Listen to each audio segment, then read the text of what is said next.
we on? Good. Welcome to the Better Than Not podcast. Sometimes we get it right, sometimes we don't. But when we at least do something, we know it's almost always better than not.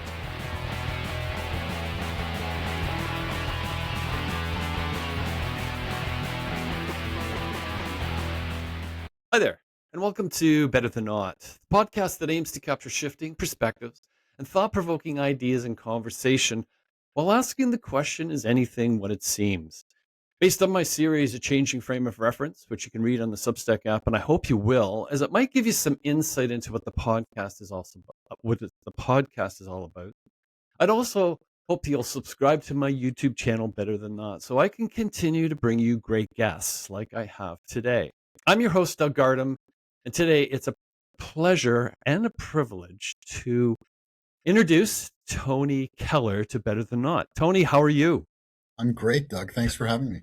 Well, thanks for coming on. It's been, this is kind of I can't wait for this conversation, actually. Tony been in journalism for 30 years. He's a regular columnist at the Globe and Mail. He's written for other, I'll say, periodicals like the Toronto Star, as well as Toronto Life. He has a book out called Borderline Chaos, which is definitely going to be part of what we talk about today. He's also the 2025 McGill Max Bell Lecturer, which has brought him across Canada, really lecturing about the topic we're going to talk about today. So what brought Tony to my attention was one of his Globe and Mail articles very recently on immigration. I think the title was something to the effect of how Canada got immigration very, very wrong. I was very impressed what was in it. I was surprised it actually got printed. Probably talk that a little bit just because of the content. But I also recently, we hear it in the news a lot that the immigration and what's happened in the country is part of our healthcare crisis, our housing crisis. So many things kind of get involved with that. But what brought it really to my attention was last summer, 2024 summer. I'm originally from the Toronto area. We went back for a visit in July. We were staying, I'll say, close to downtown, south of Eglinton, near the Allen Expressway. And we took the highway up on a Saturday morning at 9:30. And I repeat, Saturday morning at 9:30. We get to the 401, and that's a massive highway for those that don't know Toronto. And 9 of the 12 lanes of the 401 on a Saturday morning at 9:30 were jammed. I do know this is anecdotal, shall we say, confirmation, but it really registered to me that, wow, we did really bring that number of 1 million people. Those were the things that were being quoted on the news. So when I saw, Tony, your article, I was just, what can I say? I couldn't put it down. And I've circulated it to numerous people. But before we get too far into it, how did you even get into this subject area? Yeah. So look, I'm a columnist for the Globe. Before I was a columnist for the Globe, I was the editorials editor for a decade. So, and before that, I've been a columnist and a magazine editor and a magazine section editor and a newspaper editor. I've been in journalism for a long time, always dealing with big public policy questions and big economic questions. So, this is a major topic for Canadians, for the success of Canada, the success of the Canadian economy, the success of us as a society. So I had already started writing about immigration and the way the immigration system was being changed in 2023 and 2024. And because I'd written quite a bit on it, that's why McGill asked me to be the 2025, the McGill Max Bell School, which is the public policy school at McGill, asked me to be the 2025 lecturer on the topic of immigration. And out of it, I produced this book right here. So what you read in the Globe is an excerpt from this book. And just to set this conversation up, the title of the book is Borderline Chaos: How Canada Got Immigration Right and Then Wrong. And I think it's important to underline that. This isn't about immigration is a disaster. It's actually Canada did a really, really good job on immigration. We had a fairly generous immigration system, a fairly successful immigration system, and a fairly popular immigration system. And then over the last few years, the government, or I should say governments, plural, did a series of things that kind of undermined that popular and successful Canadian immigration consensus. Well, you said in the article, I remember, was the fact that there had never really been any, I'll say, complaints in the sense of political parties. Most were in line with what had been done up until that point, right? Yeah, so Canada's had a very unusual but happy. Canada's been an unusual and happy outlier in immigration. So if you look at the United States and you look at most European countries, there is a lot of political polarization on immigration, and the Conservative Party is usually an anti-immigration party to some degree, and that has not happened in Canada. Hmm. Basically, from the late 1980s all the way up until the election of the Trudeau government and beyond, you had a situation where the Conservatives and the Liberals essentially had the same immigration policy. And you may have noticed, like you'll remember from your lifetime, nobody ran an election on immigration for No, or against. Nobody said, our big program is to completely change the immigration program or to shut it down or to dramatically ramp it up. Or right? we just didn't discuss immigration. It all kind of just rolled along like functioning plumbing, which nobody worries about when it's working, and which people really start to worry about when it's not working. So Absolutely. some things got changed, and Canadians began to say, "Hang on a second, I think something's wrong with the plumbing," which I've never thought about before. As a voter, so I think that's sort of what happened over the last few years. Ah, okay. Well, I was going to say part of the things that kind of intertwine here, because I've often thought of it kind of like in a sense a perfect storm. But we have so many things kind of. I mean, the pandemic changed a lot to start with, right? But I mean, we live in Canada. I've only lived in Canada, and we're at this point where like I'm surprised even of people I know who don't have, like, for example, family doctor. Like that's just an assumption to Yeah. me of living in Canada, right? And we just kind of move on. We have great, like we have, by and large, I think fairly healthy part of it, but of course that gets connected, right, with the immigration. And so when you kind of like Tony, you quantified a lot of this in the article, and I'm no doubt in the book. It's like, was this difficult to like find this information out? Like it's like, because you kind of, I think at one point you kind of said like we're spectacularly beyond. I'm using the word spectacular, but like two or three times what we thought we were immigrating, like people that were coming into the country. Yeah. So let me sort of lay out the numbers so people have a sense of Yes. what's going on. So from the Mulroney government through the Chrétien government through the Harper government. So really from the late 80s, early 90s, all the way through to 2015, Canada's got a very stable immigration rate, immigration level, around 250,000 people a year. Sometimes a tiny bit below, sometimes a tiny bit above, sometimes a little bit below, but fairly stable. So the numbers didn't change, and 250,000 a year relative to the Canadian population was around zero point 0.7 to 0.8% of the Canadian population each year was arriving. Hmm. And to put that in context, that's about 2 to 3 times higher than the US immigration rate.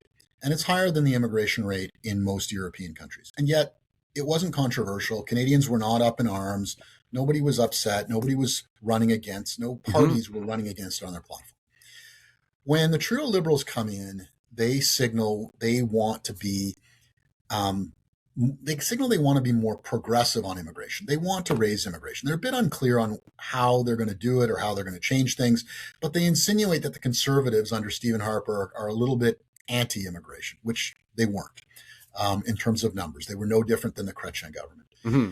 And the Liberals start to increase the numbers after 2015, but they kind of do it in two ways. One that's talked about and is small, one that's not talked about and that's really big. So Canada now, today, really has two immigration systems. We used to really only have one. So the numbers that the government will always talk about are the number of new permanent residents to the country. And over time, the Liberals increased that, the Trudeau government increased that from around 250,000 a year to 500,000. And that's now going to come down under Mark Carney to 380,000 a year. Okay. That is what people typically think of when they think of immigration. It's someone who's reached kind of the last stage before becoming a Canadian citizen. They've usually come from overseas and they're immigrating to Canada. Pretty simple. That's what people think of usually when they think of immigration. But we created this second stream, which in the past had been very small, but under the Trudeau government became enormous, of temporary immigration. And temporary immigration means officially you're not coming to become a Canadian. You're coming to study, you're coming to work, you're coming for a job. And in the case of students, you're probably coming to study and work because we incentivized people to really come to work. But you're hoping to stay. Your goal is to become a Canadian permanent resident. Nothing wrong with that. It's wonderful to be a Canadian permanent resident. It's wonderful to be a Canadian citizen. But the numbers just became enormous. And so from that 250,000 a year number that had been the norm all the way through the 1990s and the early 2000s and the early 2010s, by 2022, the number is 1 million. By 2023, the number is 1.3 million. And in 2024, as the government is trying to realize this is a problem and starts to pull back, it's well over 800,000. So at that peak year, 2023, the immigration rate is actually 5 times higher than it was under Stephen Harper, under Jean Chrétien, under Paul Martin, under Brian Mulroney. So this is the really big change that happened, and that the government had actually not promised that it was going to do. I mean, everything that happened was the result of policies and decisions made in Ottawa and also made by the provinces and also advocated by the business community. But nobody had ever sort of added it up and said, yes, our plan is to have 1.3 million net new residents of Canada in 2023. It kind of just happened, but it was the logical consequence of a series of very deliberate and very conscious choices. Wow. So when you say that there's two kinds, you in the article expressed this concept of side door. Yep.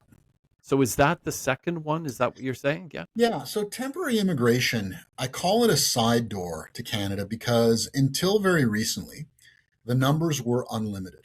So the number of visa students who could come to Canada was unlimited. The number of people who a business could hire to work as temporary foreign workers was unlimited. The number of people who could come as students and then once they graduated from their program could then get what was called a postgraduate work permit to continue working as a kind of temporary foreign worker was unlimited, theoretically. And because those numbers were unlimited, businesses asked for as many people as they could get the government to approve, which in 2022, 2023 was essentially a rubber stamp. You may think, well, Canada has a limited number of universities, a limited number of colleges. I've heard all of their names. But if you look at the list of what were called designated learning institutions, which is institutions that were allowed to, in effect, issue student visas, well, there are hundreds and hundreds of institutions on that list. In Ontario, I think Ontario has 27 universities and 15 colleges, but there are several hundred designated learning institutions in Ontario, most of which you've never heard of. Yep. And many of which were kind of running an operation to get foreign student tuition. So a whole bunch of things happened because nobody was really minding the store. Like that's what was sort of odd about this was that, again, as I say, all of these were choices. Nobody was really breaking the law, but the choices, nobody had added up all the choices and thought, is this actually what we want to do? Nobody in Ottawa had done it. Nobody in the provinces had done it. The machinery just kind of rolled along and said, yes, yes, yes to everything and everyone. And suddenly in 2024, voters are saying to pollsters, hang on a second, this I'm not happy about this. This doesn't seem right.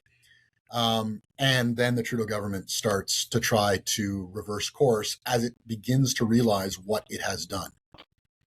Okay, so it's a good way of actually expressing that to me, Tony. Is like we've done because in many ways immigration is good, and I think you expressed that in the Right. article. Like you get it, but one of the things that you kind of brought up with is past in the immigration, you're also bringing in high skilled, shall we say, labor, and you also indicate that that's a shift. And I think you mentioned something about that's why the availability of lots of Uber drivers, because these are now, shall we say, lower level. They're not taking on high skilled jobs. They're lower level skilled jobs, I think is how you expressed it. So my book is, I mean, the starting point of my book is economics, and it's saying, how would you run a Canadian immigration system if you wanted the maximum economic benefit for Canada? Okay. Ah, And so Canada and the United States made very different choices about immigration starting in the 1960s. So let me go back a little bit in history. good. Until the 1960s, Canada ran a racially conscious immigration policy. Until the early 1960s, you basically could not immigrate to Canada unless you were white. And in the Okay. early 19 and by the way, that was the same for the United States. You essentially could not immigrate to the United States unless you were white. And that changes in the early 60s, and both countries say, hang on a second, this is racist. We can't do this anymore. We have to have an immigration Hmm. policy based on openness to people of all Sure. races and all Yep. countries. Um, what Canada does, however, is Canada says, but we still have to choose. We still have to figure out how do we prioritize people because we're not taking everybody.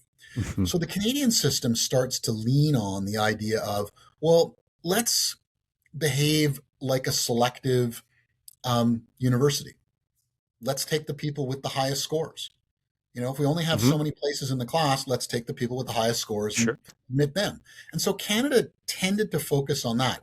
Our immigration system is a mix of refugees, family reunification, but the biggest group is independent economic immigrants, people who are coming because Canada chose them because they have the highest scores. Hmm. And the United States, in contrast, built a system that was heavily reliant on people just crossing the border from Mexico who weren't really chosen, who weren't really selected. And I think that's part of the reason why in Canada, immigration has not been controversial because the average Canadian could was told and could believe, hey, we're running this immigration system for the benefit of Canada. We Hmm. control our borders, and because we control our borders, we actually let in a lot of people. In the United States, you have all these voters who are getting angry, who are saying, but hang on a second, the borders seem out of control. It seems like just anybody can come in. Paradoxically, the US immigration rate has been lower than Canada's immigration rate since 1900. Really, So, it's been that. So when you say that, yep, that's proportion, like to the yep, as a population, proportion of the right? Yeah. population. Yes. So, Interesting. so Canada, and since this change took place in the 60s of getting rid of the racial qualifications for immigration, Canada's consistently had much higher immigration than the United States. So even in that long, stable period of the 90s, the 2000s, the early 2010s, Canadian immigration is much higher than US immigration. But at the same time, the Canadian border is much more controlled than the US border. And because the border is controlled, Canadians actually seem to be more comfortable with higher immigration because they think, well, we're choosing immigrants. Mm, Immigrants are not yes. an imposition. We chose this. This is Yes. an exercise of national sovereignty. We're growing our Where country. Americans, yeah, for a lot of Americans, particularly conservatives, but also a lot of people in the middle, when you say immigration, their back gets up and they're, oh, these people are coming and we can't control Hmm. it. That's not the way Canadians thought of immigration. Canadians thought of immigration as we chose everybody who came here, we Mm. vetted them, we're happy they're here. I don't need to worry about it. Moving on. It's not an issue in politics. So that's kind of the Tony, you're background. using an important word here is thought, like as in the past. That's how we thought of Yes. it. Yes. Okay. Yeah. Yeah. And then that changes. And again, Okay. people, you know, the average person and even senior people in government don't have all the information at their fingertips. Sure. So we develop impressions. We sort of say, well, it seems to me like I don't know everything about the immigration system, but it seems like it's running pretty well and Hmm. nobody else is complaining. So I guess things are okay. And And that attitude continues even as the Canadian immigration system is dramatically changing, and it Yes. really dramatically changes after the pandemic. Yes. The Trudeau government kind of gets into a panic and believes that the 1 year where we didn't really have immigration, which is the year 2020, because all the borders are closed, Yes. they need to compensate and more than compensate. They need to go Okay. overboard and bring in as many people as possible. And I think Canadians don't really know exactly what's going on. Even the government doesn't Yeah. seem to Yeah. really get what's going on. But the polls start to turn in 2023, 2024, and people like me start adding the numbers up and saying, hang on a second, are we sure this is what we want to do? Are we Yeah. sure this is No. where we're going? And then public attitudes finally catch up to Hmm. reality on the ground as people start to get a sense of what the reality on the ground really is. I also think, Tony, we forget so quickly. Like that's why I was saying about you said we used to think this way about immigration. Yeah. Someone listening here today hears that and they go, "Well, I don't think that way." And it's like, yeah, but we're talking about today. We're talking a matter of like a fairly quick time frame, 5 years. Yeah. But to your point, and as what your research has come up with, is it's shifted. Opinions are sort of, quickly formed. They may be hard to change, but when they shift, they can shift suddenly, and people forget what came before. It's crazy. What I'm hopeful about, because listen, my book is a pro immigration book, but it's also a pro like limits, choices, control, and Hmm. that those things actually allow you to have a positive attitude towards immigration. The thing you have to keep in mind is that um, there are probably tens of millions of people, probably hundreds of millions of people in the world who would come to Canada tomorrow if they could, Yes. and we can both understand why. Hmm. There's a reason my ancestors came to Canada. There's a reason your ancestors came to Canada. Absolutely. Like, like we can understand why that many people would want to come here. It is one of the greatest countries in the world. We have an extremely high standard of living. We have Oh yeah. democracy. We have freedom of speech. We have the rule of law. It's quite a remarkable achievement. And so, but unless we're going to have an entirely open border where we say anyone can come to Canada anytime for any reason. And by the way, that's a philosophically coherent position. It is not the position I hold, and it Right. is not is not what is practiced by any developed country. But there are people who believe that we should have absolute open borders. Hmm. It's a Sure. Sure. coherent position.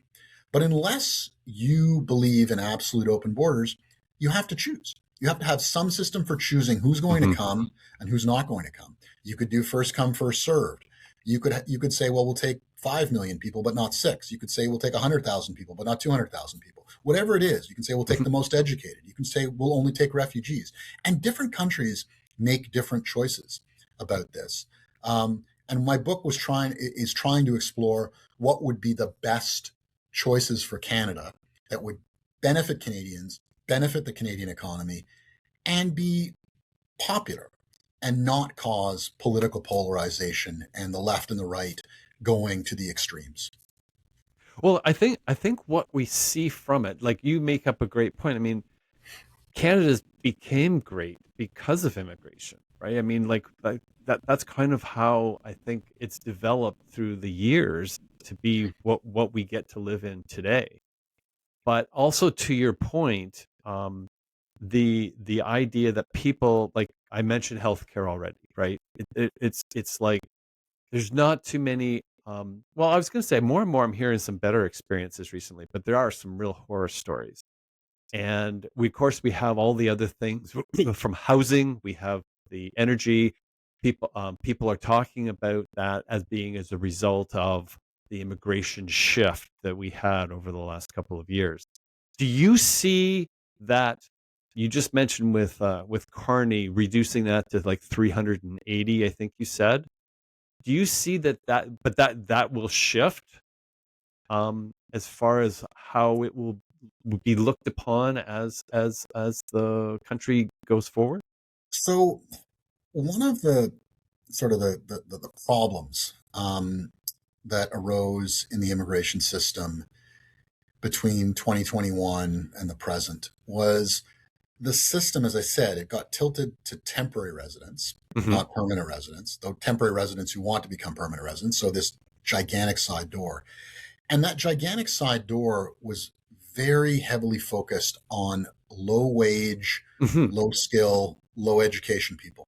So one of the things I talk about in the book is I say, if we'd had a crash program to bring in 10,000 more doctors, that would have made a lot of sense. Okay. Yes. Instead, we had a crash program to bring in 100,000 fast food workers. Hmm. I mean, effectively, that's what we did, or more than 100,000. So businesses lobbied, and provincial governments listened, and the federal government listened, and they said, we have a problem. We have a labor shortage, and the labor shortage is at the bottom of the labor Ah, market. right. And that's, again, as I detail in my book, that's actually crazy. That's nonsense. The economy doesn't work that way.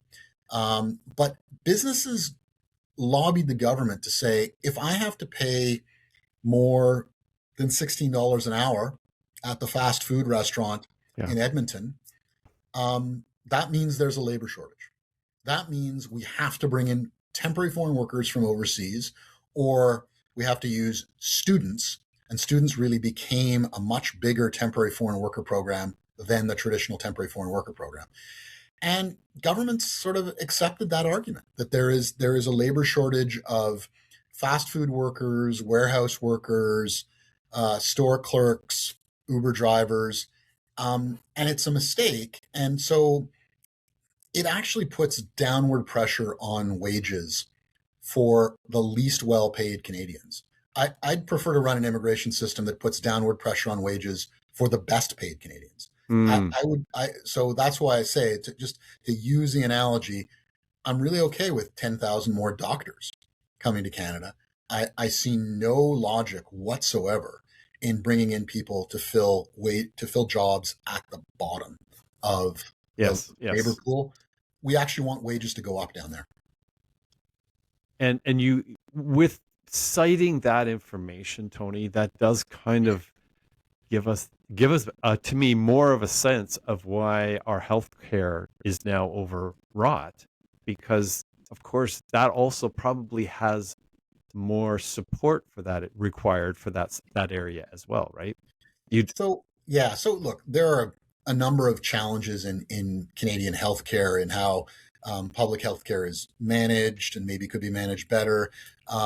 Because it's a public service, provincial governments are always looking to Mm. keep a lid on like how many doctors there are and how many nurses there are. So paradoxically, like if someone can't find a family doctor, it is because actually the province is doing things to ensure there aren't more doctors because more doctors would be more expensive. So there's a lot of complicated stuff going on there. But what I Yeah. will say about immigration and its connection to public services is there seemed to be this assumption on the part of the government and on the part of so federal government, provincial governments, and a lot of people in the business community who were lobbying them.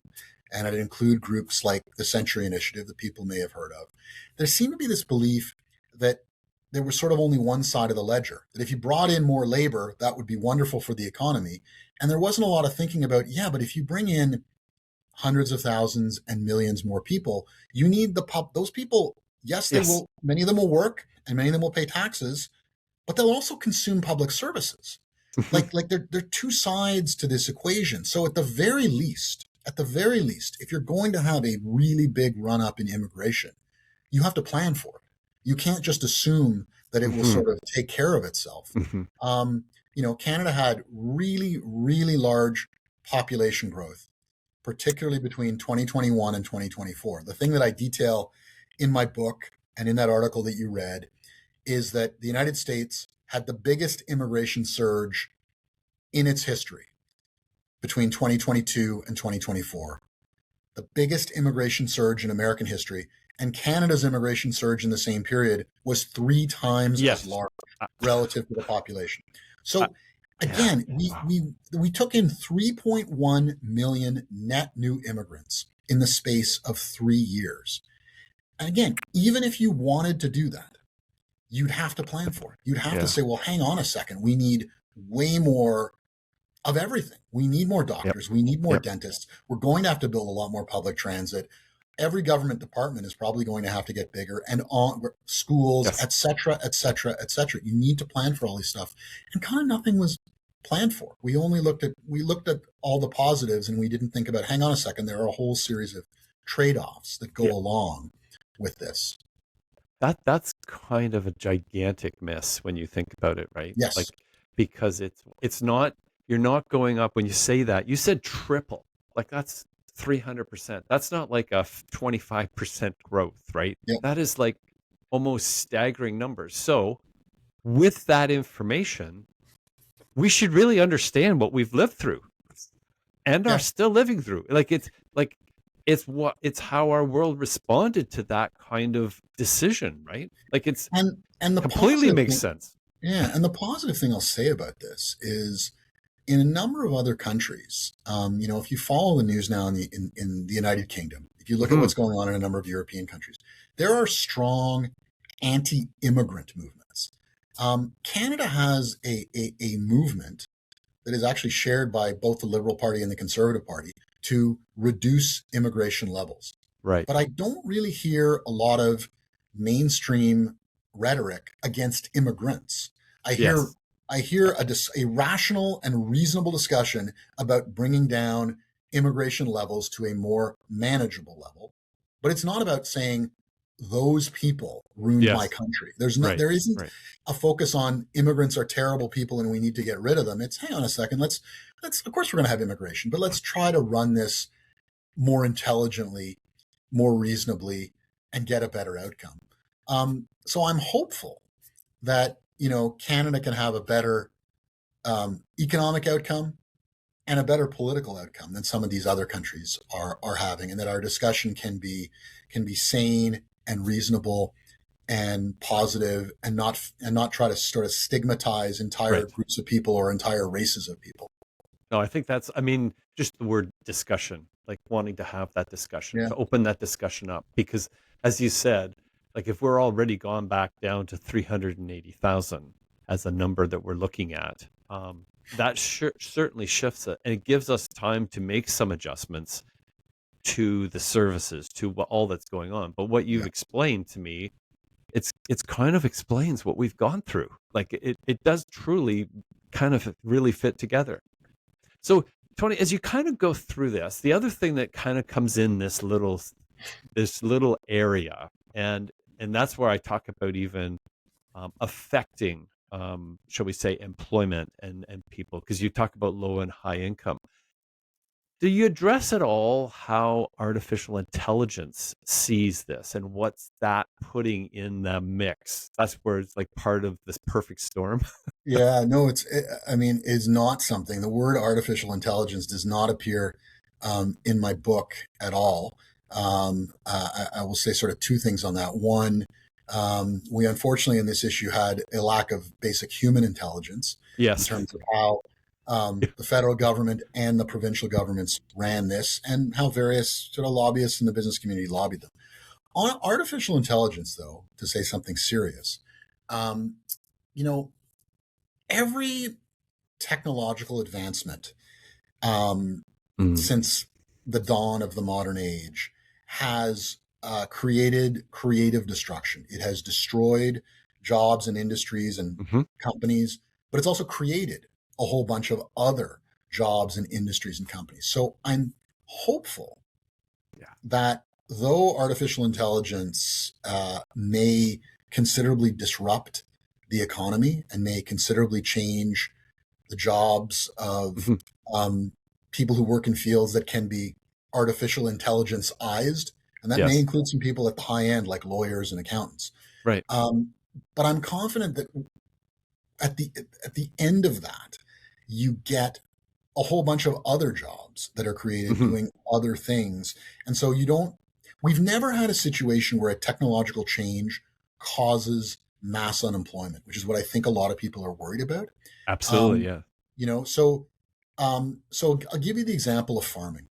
Um, and I wrote about this last year. So in the 1891 census listed about a third of the population were farmers.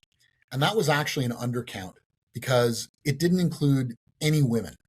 So it included Oh, farmers and farmers' sons, but it didn't include farmers' wives and farmers' daughters.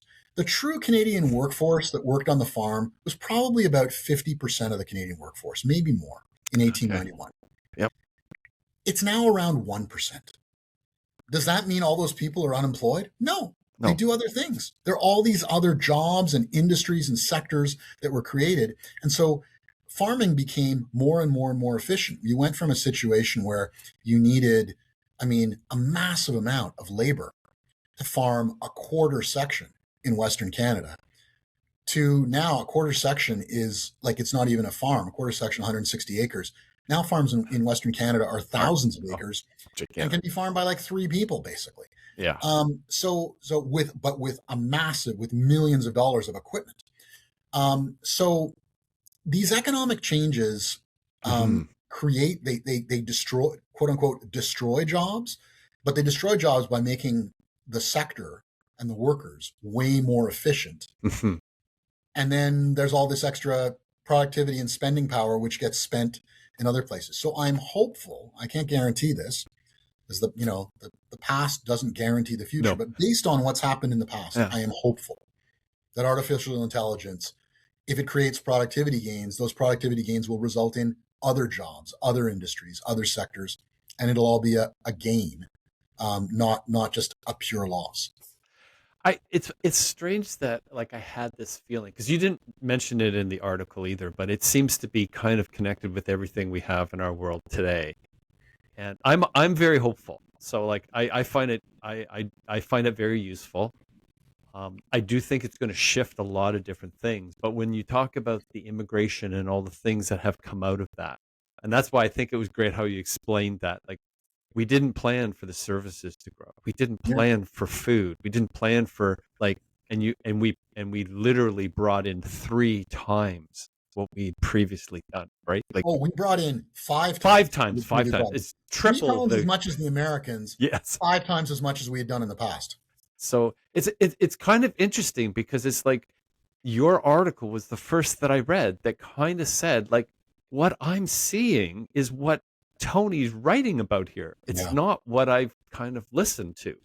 And that's why I So, said it's such a good article to me is bringing like sense to what we've experienced and gone through. so you asked me at the beginning, Hmm. how it is that this came to be published and Yes. how in the world was this published.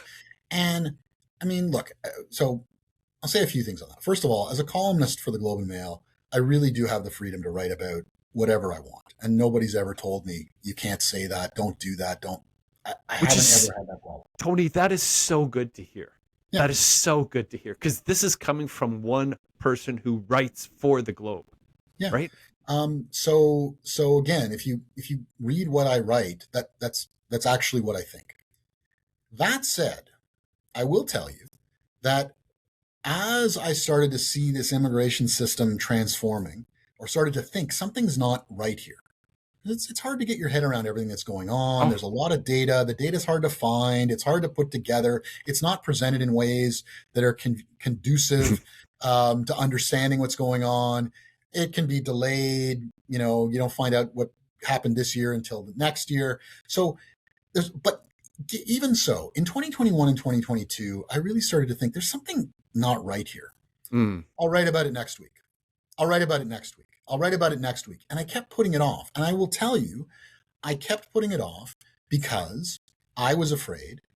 And I know that other people across the media were in their own minds, had something in the back of their head saying, the Trudeau government's going to accuse me of being racist. Other people are going to accuse me of being racist. Even though my criticism is not about race. It's about sort of numbers and quality and how are we managing this. mm-hmm. You're still concerned that, hang on, any criticism of immigration is not going to go over well. People won't understand it. They won't accept it. And so I kind of didn't say anything and didn't really start digging into this topic until 2023. And then in 2023, I really started writing about it frequently. But so did other people. And no one has ever accused me of being racist. No letter writer, no person who sent me emails.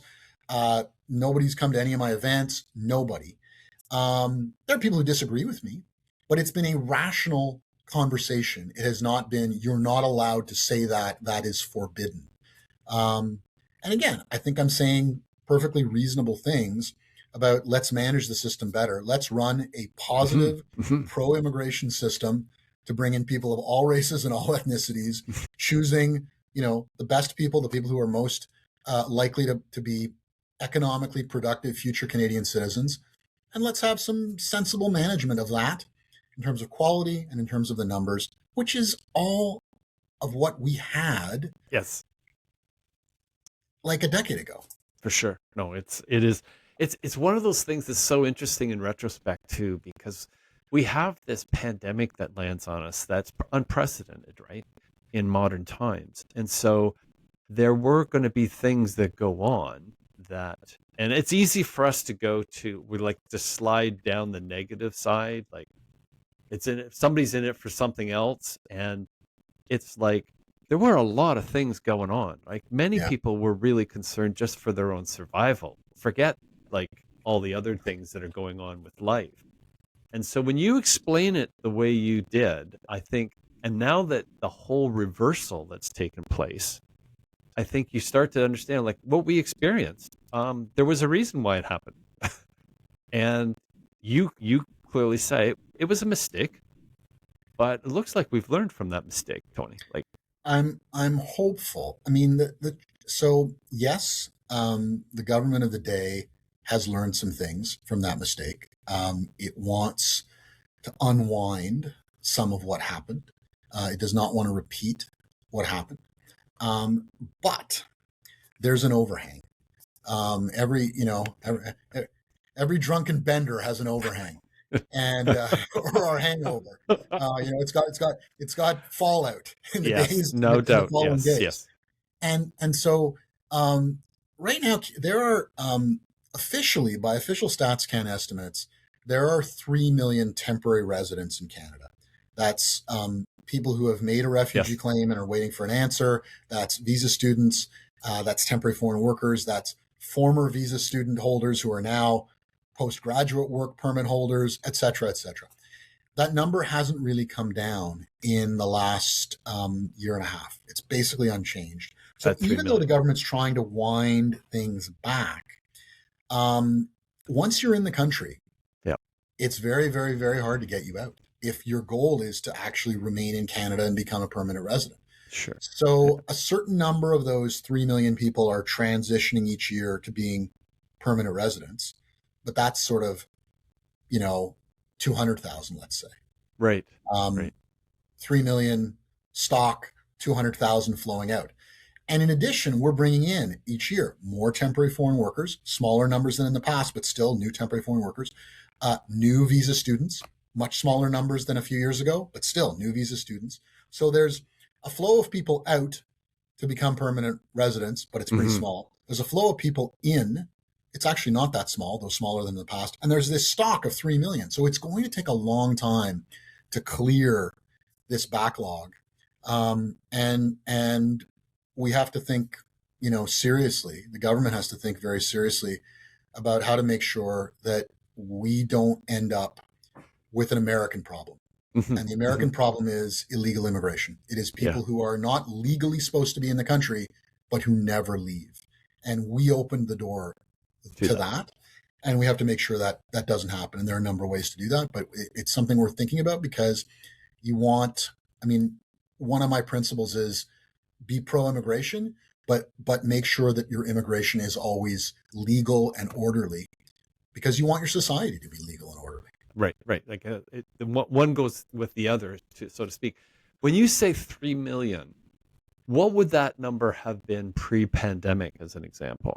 So pre-pandemic, that would have been 1 million and change. Okay. And Okay. when the Trudeau government came in, that would have been well under 1 million. And back in the year 2000, it would have been a few 100,000. So Canada does not have a modern history of having, like, again, to go back to what I was talking about a little while ago, Canadian immigration was traditionally what people think of as immigration. Like when you say Mhm. immigration, you mean somebody gets off a plane or gets off a boat to come to Canada. They applied to become an immigrant. They were selected to become an immigrant. They came to Canada. They're a permanent resident. They're going to get their citizenship. End of story. And we didn't have this system of saying, well, hang on, there's going to be all these other people who are not coming, at least initially, as citizens and permanent residents, but they're coming here to work in crappy jobs or to go to crappy schools and pay tuition so they can work a crappy job. But really they want to stay. So we kind of created a system of guest workers like you have in a country like Qatar or the United Arab Emirates. But in those countries, they just say, you're basically here as an underpaid, no rights guest worker, and we're going to abuse you for our benefit. Canada obviously isn't going to run things that way. Right. But we're still running a kind of temporary resident program that became enormous and started out as very, very small. In a way, whether intentional or not, it's kind of set up that way, as you just described, right? Whether we like that as an outcome, it doesn't matter. The setup is kind of in process. So it's interesting that to your point, we still have issues. It's not all done, but we have, shall we say, recognized that issue, so to speak. The government's recognized it, but dealing with it is not, it's challenging. I mean, it's easier it's easier to knock a hole in a wall than to build back the wall that was there before. It's easier to say yes than it is to say no. Yes. This is going to take a while to fix. I am hopeful that there is sort of agreement that something went very wrong and we should try to get back to a system more like the way it was before. But there's still lots of people lobbying in the other direction. I mean, look, the business community is still screaming saying that there are labor shortages. You've got to make it much easier to bring in more people. There are various activists on the left who simply say that less immigration is bad, more immigration is good. Simple as that. Can't bring the numbers down. So there's pushback. So I want to kind of get back to Borderline Chaos, your book. So what prompted you to write a book on this? Have you read? I don't know that you've written any. This is your first book? No, this is actually my first book. Yeah. And you've written to me a variety of things over the years. What prompted that this is the book? What? Yeah, so I think it was just that I was writing so much about it. And in 2023 and 2024 and going into 2025, I was writing so much about it. It was such a big part of what I was working on. And I decided, you know what, I need to dig into this even deeper and turn it into a book. Because to me, one of those things is there's something that to get from a column is a challenging thing to write because you've kind of got a schedule that you have to have one every so often, right? That's not an easy thing to do. For those that have done it, but then committing to a book is a whole kind of another level of, as you know. And that's why I'm always intrigued, hearing, being a writer of that, I'll call it that weekly, got to get a subject or monthly, however it fits together for someone. It's relentless. But at the same time, when you do the book and compiling all that, this must have been very big in your head of how important it was as well. And it's a different exercise. Just again, you've written a series of books, so you sort of know about the challenge. So this book it's a short book as books go. It's about 45,000 words. And, I've written features over the last year that are, let's say, 3,000 words. So in your mind, you can say, oh, well, I banged out that feature in a few days. That was 3,000 words. So this is just 15 times that. This is 15 times a few days. Yes, yeah. That's totally manageable. It's not. It's exponentially larger. It's not a multiplication, because and maybe a book of 45,000 words that is sort of 15 3,000 word essays. Okay, each one's a self-contained thing, but it's a It's whole. And yeah. so a book is a much bigger, the sum becomes much Oh more yeah. time consuming than each of the parts, because there's a lot of stitching the parts together and figuring out which parts are the parts. So there's an enormous amount of research involved that is way deeper than when you're writing an 800, 900 word column. But for me, it was positive. It was an opportunity to dig in more deeply into the history of Canadian immigration and to discover more about the current facts and the current data, and to understand and explain how we got from there to here. And in fact, how we got from there to here a number of different times through history, a number of these different transitions over the last 200 years in the Canadian immigration system. But yes, it turns out it's a lot. A 45,000 word book is much more than 15 3,000 word features. What has the response been for you in this kind of, like you mentioned already, you haven't had any like real well, you mentioned racial. Nothing's Yep. been in that. But your article is not about that to me, Tony, at all. Like it's one of those things that, like, you kind of said, like, let's cut through rhetoric, let's cut through all the stuff that we've got here, because we hear that every day. Um, this is what's actually happened. Yeah. And it's like, how are you, like I said, I've shared that article with many people because it's the first thing I've ever read that's not charged with a whole bunch of rhetoric, and this is because of this, and we shouldn't like this and all this. It's very straightforward and telling what's happened. And likewise, like, I wonder whether your book is kind of like, are you like, what kind of response are you getting from people that have read it and are talking about it and seeing your articles printed? Like, is there a surprise response, or is it like, I've thank been you? really, yeah, no, I've been really pleased by the response. I have a lot to say about this. I have been very pleased with the response. And, a lot of people have written me to say exactly what you just said, which is this is the first thing I've read that explains everything that went on in the system over the last few years, explains what the system used to be, explained how it changed, explains what went on, and makes me understand why I'm not happy with what's going on in the current immigration system, because I felt Exactly. unhappy, but I don't really understand what's going on. Right. And nobody in journalism has explained it to me, and nobody in government has explained it to me. So that has been positive to have people just say, listen, you explained it to me. You explained to me what's going on. You laid out the whole story. The second thing that's been positive is in all the talks I've done, I'm always thinking, okay, is someone going to show up, or are multiple people going to show up and either be crazy on the left or crazy on the right? Are they either going to show up to say, this book is a racist monstrosity, how dare you? Or they're going to show up and say, I demand racism. I want to keep those people out of Yes. the country. I have a list of ethnicities I don't want in Canada, and why didn't your book explain why we shouldn't keep those people out? And none of that. I have received no emails like that. I have received no texts like that. And no one like that has come to any of my talks and has come and talked to me. And the most positive, so Canadians have been really reasonable people.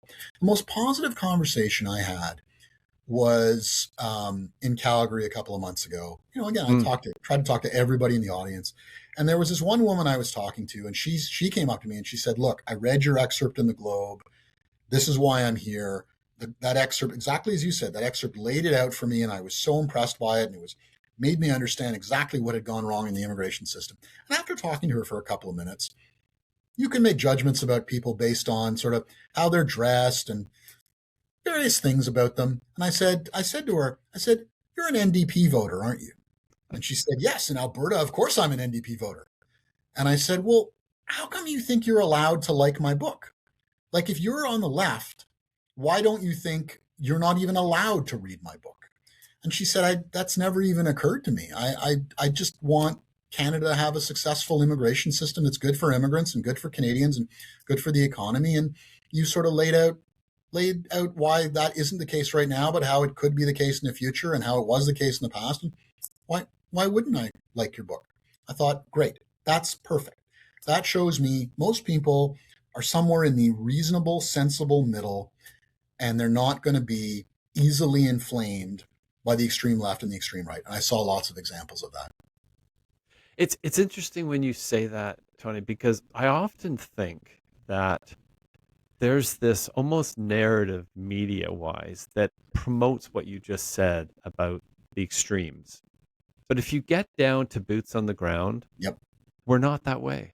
No, And most people aren't. I'm often amazed that more of us aren't figuring that out. Like, yet we still like, I guess it's because we carry our phones around and it's on all the time, right? Yep. But it's I'm often staggered by the point that what I'm being told how it is from a media world. You're in the media. This is why this is so refreshing for me. Yeah. Was it's not like that when I step out my door. And it's odd to me, like that it's like and I mean in Canada, I mean this is worldwide. This isn't just what I'm exposed to.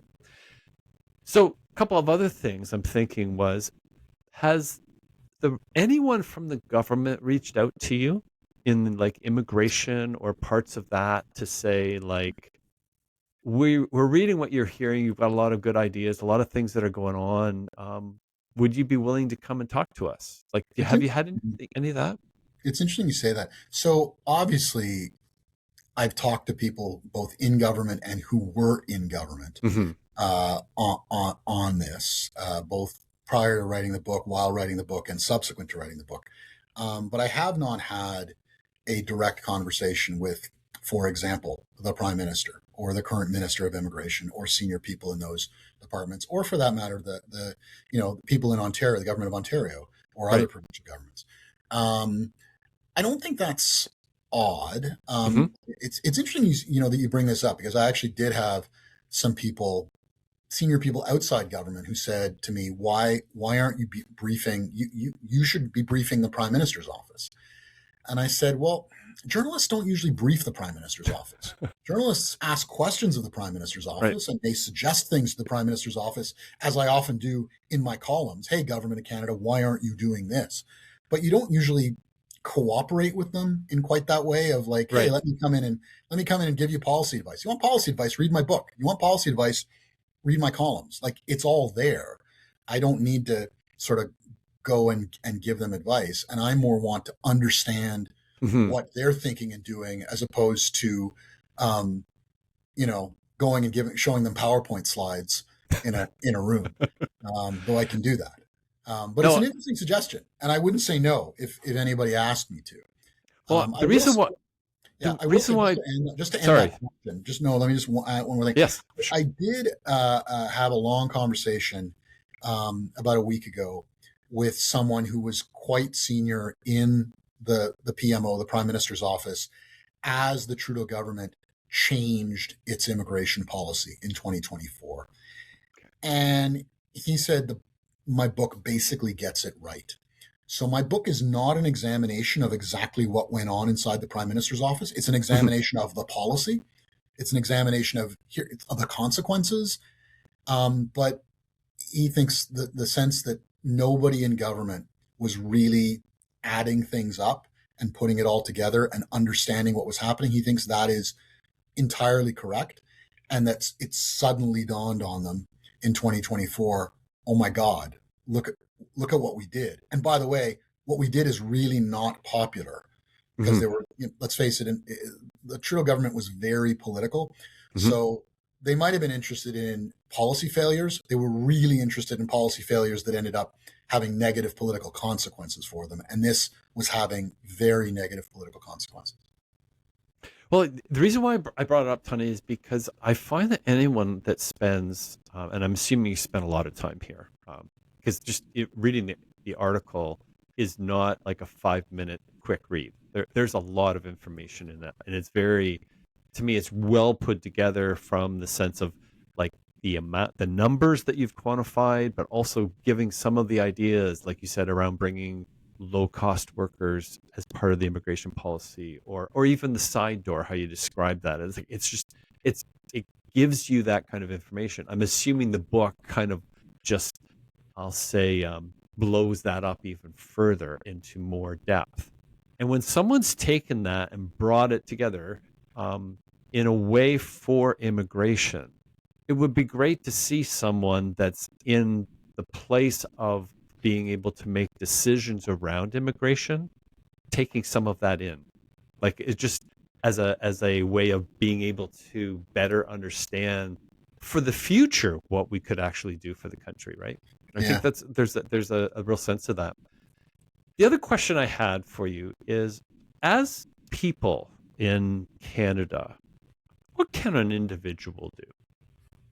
Like from what that is you've a gone good question. through, like like part of what I like to talk about in the podcast is boots on the ground. And what I mean by that is, yes, we have lots of policy, we have lots of let the government do all that. But as a citizen of the country, there's things we can do too. And I wonder whether have you given any thought to that, or like what you can, what could someone like who's seeing this, and we're like you said, we're not out yet. We still got like that million people that are they're there. Any thoughts on that? Like as far as what that might look like? Yeah, I can give you a few sort of examples and thoughts on that. I mean, the first thing is you're a voter, Hmm. and you matter as a voter. Now, admittedly, there are some seats that are, really safe conservative seats or really safe liberal seats. And the truth is, in those seats, your vote may matter less. That member of parliament in that party is going to be elected no matter what. Right. A lot of the rest of the country isn't in that position, Hmm. and voters actually matter. And so, make your voice heard. Don't be afraid to speak to your member of parliament. Don't be afraid to write to the prime minister. Don't be afraid Mm. to go on social media and say something, whatever it is. Don't be afraid to talk to your neighbors. I mean, not just don't be afraid to do it. I mean, it's valuable. If there's something you think, say it. And I think, for a long time, this was one of these issues people felt they could not talk about. Even as things were changing, even as things were going wrong, all Absolutely. kinds of people, including very powerful people, felt they couldn't say anything. Hmm. So be brave enough to say something on an issue that you think, no, no, no, I should just keep my head down, whatever that issue is, this or any other. Second thing I say, specifically on immigration, if you're the kind of person who thinks actually, if Canada pulls back on immigration, that's bad. There are all these people in the world who want to immigrate to Canada. Why don't we make that easier?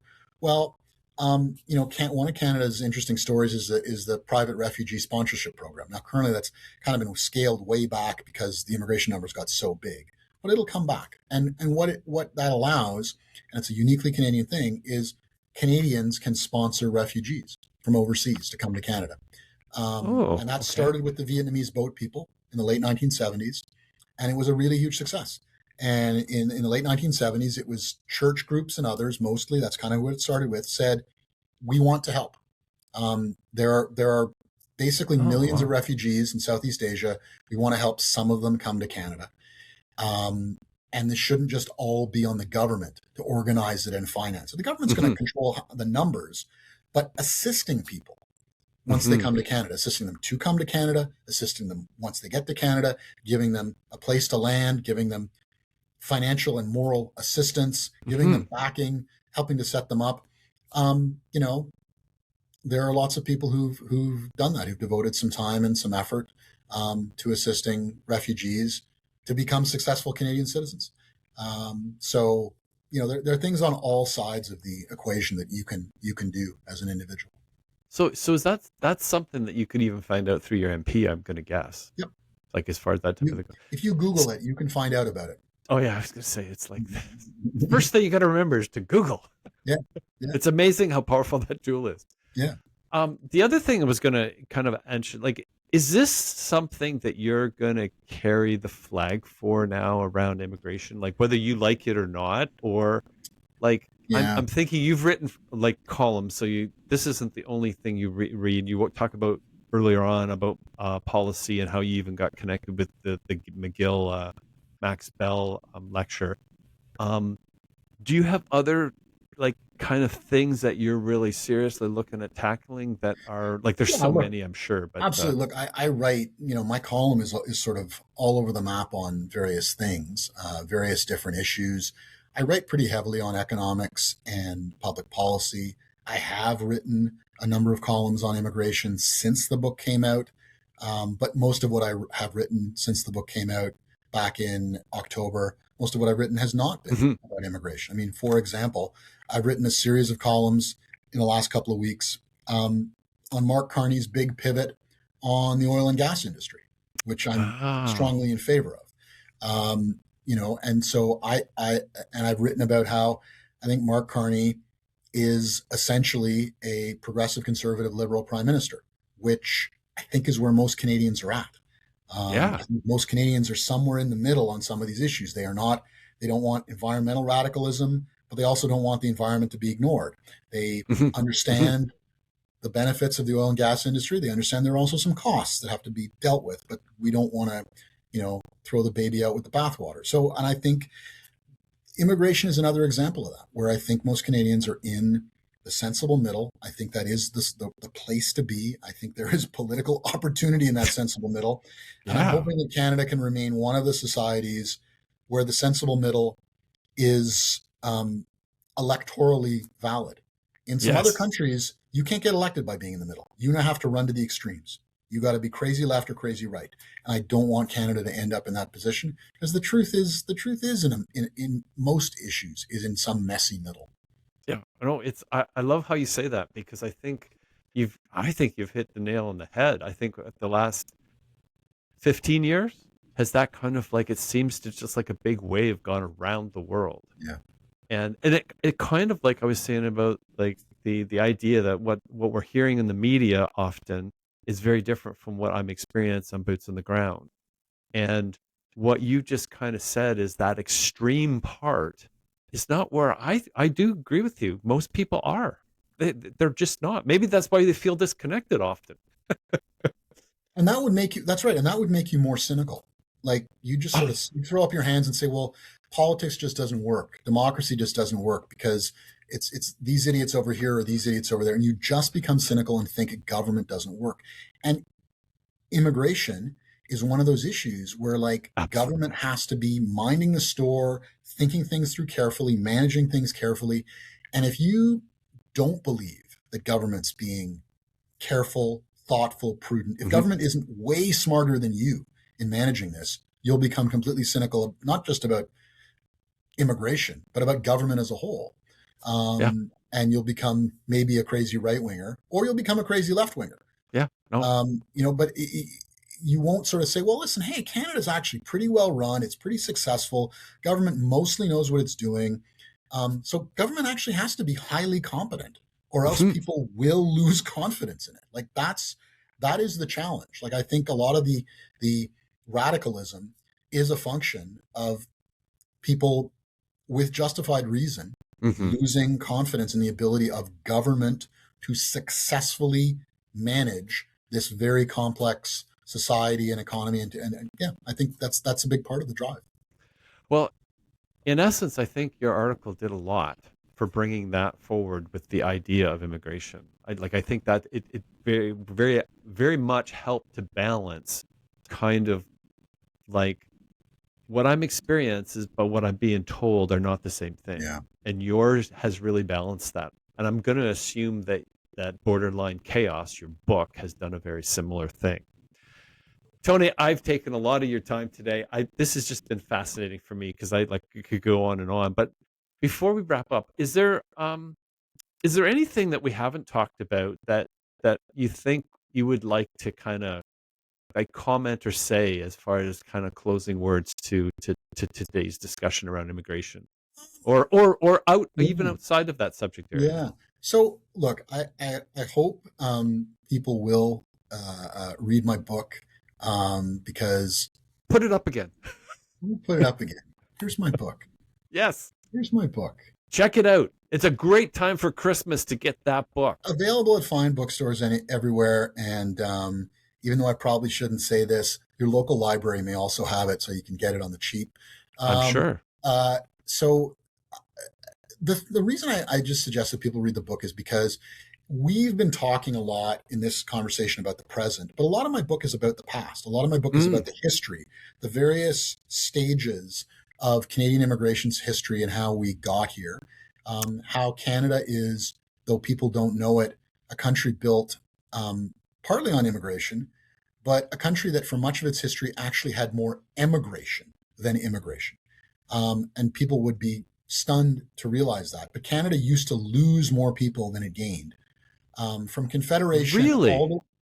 from Confederation all the way to the beginning of the 20th century, Canada was a serious net emigration country. Through much of Canadian history, the big worry was that Canada was going to disappear because everyone was going to leave for the United States.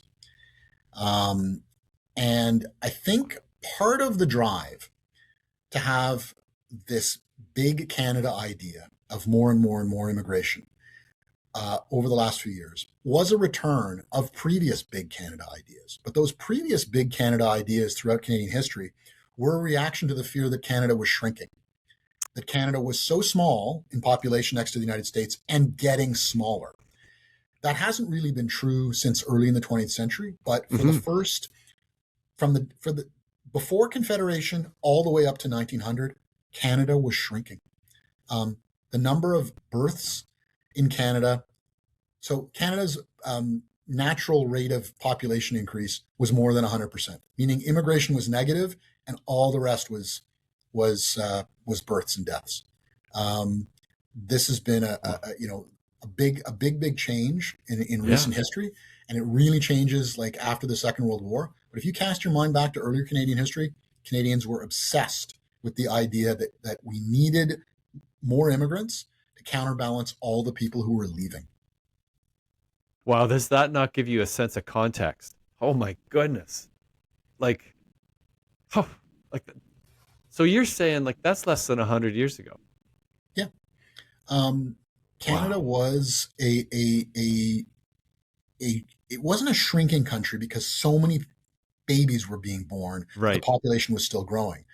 But if you took, the starting population in say 1871, added all the births, subtracted all the deaths, and then added in immigration, the number was smaller than the number of births minus deaths, meaning more than 100% of Canada's population increase came from births because people were leaving.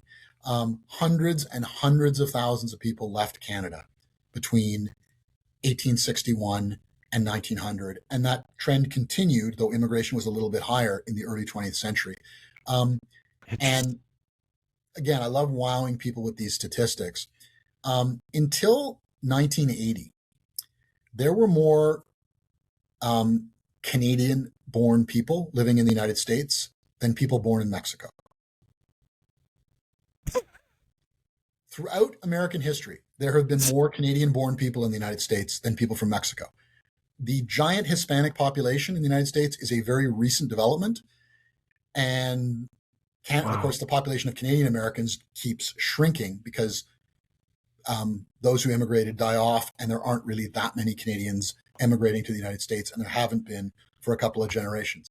But for a very long time, the Canadian American population was enormous, and Canada was one of the biggest sources of immigration to the United States.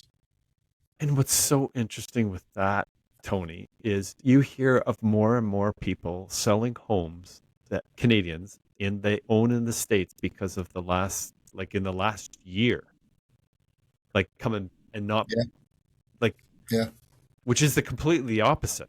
Like, and I just wanted to wow you with some statistics, historical statistics. To me, that nobody knows. That's fascinating. It makes you, to me, that makes me like another book on my Christmas list.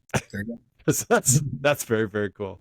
Yeah. Well, Tony, I can't thank you enough for joining us today. It's been such I'm intrigued now to let's read some more columns and see what other things we might have you back again. Well, thanks, Doug. It was really good to talk to you. Do you have like a website if people would like to talk to you, like to comment on, like where can they reach you at best? Yeah, so it's funny you ask that. Like, so I do not use Twitter. I mean, I read Twitter, but I don't tweet. If you want to read my columns, go to the Globe and Mail, go to my page on just Google my name, Tony Keller. Yes. A whole lot of things will come up. That would be where if you want to, you'll be able to figure out what my email address is. You'll be able to see all the columns that I've written in the Globe and Mail. You'll probably have to subscribe to the Globe and Mail to read more than one of them. Oh, for sure. That's okay. That keeps me paid. And the book is available anywhere and everywhere.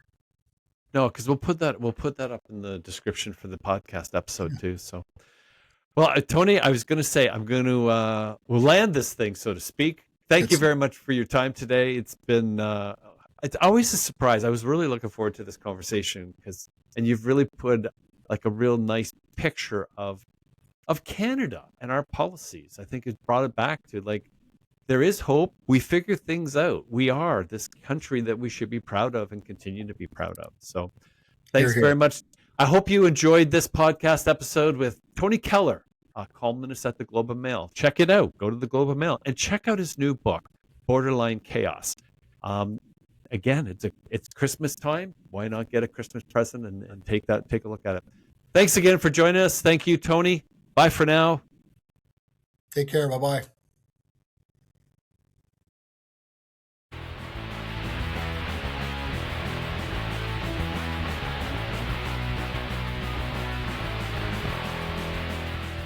Are we on? Good. Welcome to the Better Than Not podcast. Sometimes we get it right, sometimes we don't. But when we at least do something, we know it's almost always better than not.